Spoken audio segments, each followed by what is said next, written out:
First question, Andre. Ever since Reagan, our presidents have taken it upon themselves to make the decision of whether or not to go to war. This is a violation of the law. In times of dire situations, that decision is supposed to be made by Congress. Reagan and every president since Reagan has exercised undue executive privilege in engaging our military, most times in secrecy, illegally, and without congressional approval. Once in office, would you stop this practice, which Obama continues to perpetuate? I would not go to war without congressional approval. Now, that is notwithstanding an attack on the U.S. At that time, you actually have, you're in a state of emergency and you do have executive privileges that allow you to go into war at the time you're already in war. An act of war on the, against the United States is basically a declaration of war. Therefore, no, I would not unilaterally decide to go into war, take this country into war, unless this country is attacked. And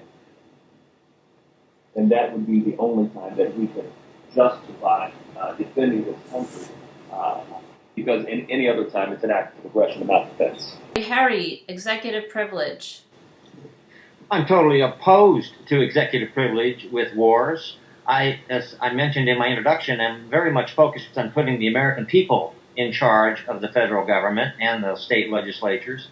And because I believe in democracy, a real democracy, not the so-called democracy we live in today, which is really a republic and not a democracy at all. In a democracy, it's majority rule, and before we go to war, I think we should have the majority of citizens sign off on that, because there's nothing more serious than going to war. And it certainly seems bizarre to me that one person, the president, can choose to initiate a nuclear war, which would end life on this planet as we know it. I don't think any single person should have that power, especially in a panic moment. I think we need to back up, and we need to have a government defense department more like Switzerland has, which is the only democracy in the world today. And in their defense department, every citizen is a member. Every citizen is part of that effort. And I think that's the way our country should be as well. Okay, thank you. James? Hello. I think that I agree with everybody that we should have a democratic process before we go to war. I've always felt that way, especially after my experience with the Vietnam War and what's going on in the Middle East and all our wars, because actually they're done behind secret doors. The president really doesn't have as much power as everybody thinks, or the senators. It's really a conglomeration of international people and countries. Ideally, it would be nice to think that our population, our citizenship, was intelligent to the point that people could intelligently discuss the situation, but I doubt that.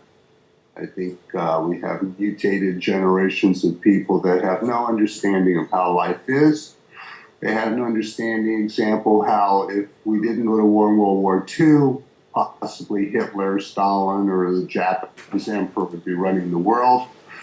And I think ideally it's nice to think that there's a group of citizenship that knows what the hell's going on, but they really don't. And it may even end up that one person could save the world.